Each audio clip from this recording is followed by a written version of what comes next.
I mean, Graves would be fine when it comes to just playing the laning phase and try and push back against the Nautilus. So I think that's going to be the pick as well for Steve, just again to avoid having two solo laners losing early on. English lessons. There we go. And jump on Twitter and teach us some English. And also vote on this game, hashtag VIT win and hashtag EL win. Teleport so I can pull back to lane, I can farm up against it. Yes, I'm going to lose some minions early game before I get my Hex Tech upgrade coming into E, but if I actually die in lane, that actually would suck a lot. He's ticking down from the Ignite, but he should be good to go. He popped a potion, and now he'll go back to base. That was the flash burn for the Ignite, so massive win for Nukeduck. Just after 20-25 minutes, if you can start relaxing a little bit. Sprattel looking for another hook. Gilius gonna gank him, and oh, he's surprising Vitality going for kaSing. He pops the box as well. kaSing is dropping low, but he's instantly gonna gobble up the Thresh. He's dropping low coming out from the E, and kaSing may actually just go down here. First blood over to MrRalleZ. That's a really nice setup by Sprattel. Yeah, really like it, because he goes in, and like normally you always aim to hook the AD carry, but in this case, kaSing can just eat that AD carry then and like take him out with him. So kaSing clearly got surprised, ends up getting hooked and dies. Steve on top lane though. Lining him up for the javelin coming out from Shook. He's actually canning around this tower, and Shook should be able to take him down. Gets the flash away from the tower. Eika responds, but it's just a couple seconds too late to really capitalize on them underneath the tower. And this again was part of the game plan for Vitality. Just play it fairly safe, get a few more levels, and then you can still use that Nidalee to set up these aggressive dives. Push them on the tower though, so they can actually dive them. You see Nukeduck was already on the bottom side.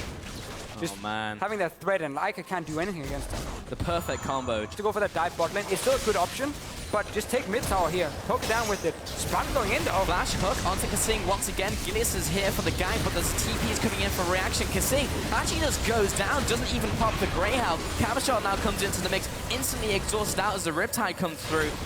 I actually feel once you have Sunfire Cape, oh no, Steve.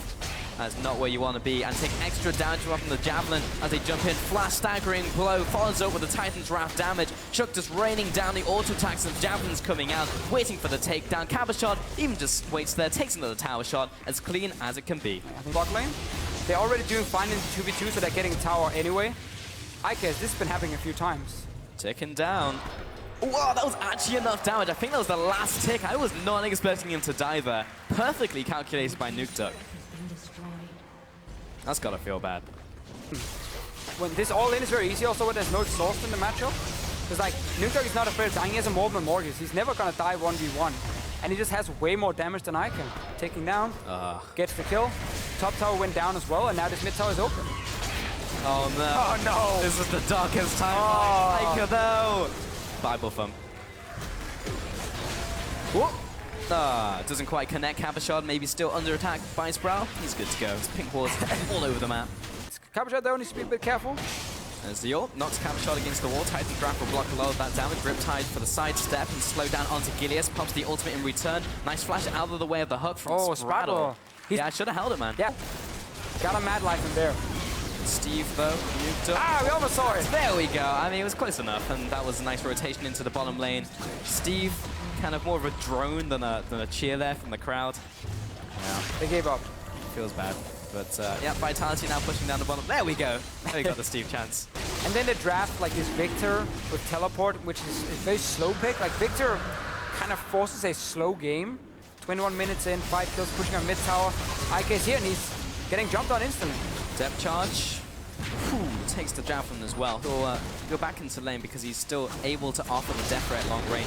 Gilius comes in for the engage. Nice flash E and the ultimate, but he's being bursted so quickly. He'll take the lantern, but he still goes down. That was still a death sentence for him. 1-0. Nice pick by Vitality. There's like 4 pink wards around it. So it's just a matter of time before they force it. Might even get it. Oh no. Pick onto Eika here to get mid tower. The tower goes down. Maybe a pick on. I like this. That could be good. There's the culling. Body block by Shook there. And kaSing was on the front line, so he wouldn't have been able to save him, but still, they pushed him away. But this time, definitely this is the right choice for Cabochard to make. Right now, Jungler just able to take away the dragon by himself because there's zero pressure, and they have all of this vision control, all of this map control. Yeah, the package is ready as well from Hjarnan. He's just waiting for someone to come near the Baron pit. Maybe like Gilius. Here comes the teleport from both top laners. Cabochard comes in, there's the depth charge, and Steve is right there tanking up the down, but instantly kaSing gets all those stacks, spits him out into the team. He'll go over the wall. That depth stance did not help him right there.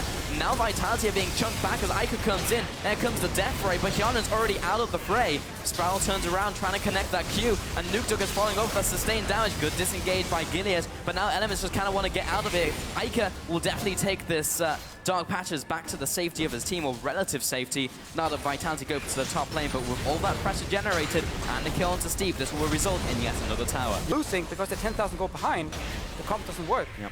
So, again, it's about like changing up some things. If you've been losing and losing and losing, you change. You don't just keep doing the same thing over and over and over. Hey, we saw it from Fnatic. Like, even middle of the table teams, like, everyone needs to adapt when things aren't working anymore, and before teams start figuring out, like even G2, they've been playing a lot slower now. And this is where we have the moment where you start the Baron and the other team is now not ready because you've constantly been around that Baron. Armor penetration, and you need some to deal with some of the tanks in the side lanes. Cabochard is just gonna have his home guard. TP. And TP. Bam. That was like one auto attack. I was about to say, it would have been really weird if you just backed away, be like, nah. That's the fastest Nautilus I've ever seen. Man. I just want to see Nautilus hit someone. There we go. Consecutive normal punches. Get him. Alright, cool. Inhibitor goes down over to Vitality. And they'll just keep poking away at the front line. And Gilius, he's just taking so much damage. But there goes the Inhibitor. Now there's pressure in the mid lane. ZZ Rot hype. The ZZ Rot.